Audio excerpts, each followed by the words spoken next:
திருவண்ணாமலை அரசு உயர்நிலைப் பள்ளியில் தலைமை ஆசிரியர் பள்ளியை சரியாக நிர்வாகம் செய்யவில்லை என கூறி தலைமை ஆசிரியரின் அறையை பூட்டி பெற்றோர்கள் போராட்டத்தில் ஈடுபட்டனர். திருவண்ணாமலை மாவட்டம் கலசப்பாக்கத்தில் அரசு உயர்நிலைப் பள்ளி இயங்கி வருகின்றது. இப்பள்ளியின் தலைமை ஆசிரியர் பள்ளி நிர்வாகத்தை சரியாக நடத்தவில்லை என்று கூறப்படுகின்றது. மேலும் பள்ளியில் ஆசிரியர்கள் சரியாக வராததால் 10ஆம் வகுப்பு படிக்கும் மாணவர்கள் பாடம் நடத்த ஆள் இல்லாமல் அவதிப்பட்டு வருகின்றனர். இதை கண்டுகொள்ளாத தலைமை ஆசிரியரை கண்டித்து மாவட்ட நிர்வாகத்திடம் பலமுறை புகார் அளித்தும் நடவடிக்கை எடுக்கப்படவில்லை என்று கூறப்படுகின்றது.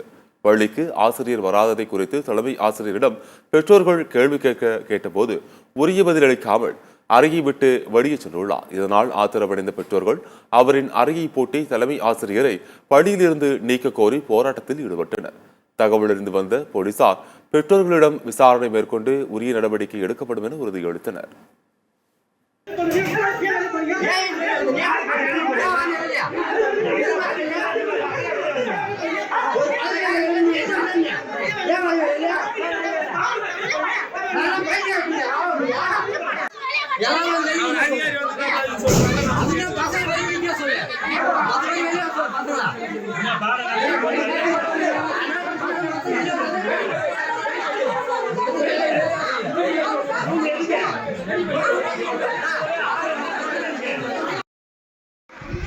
Hey, sai.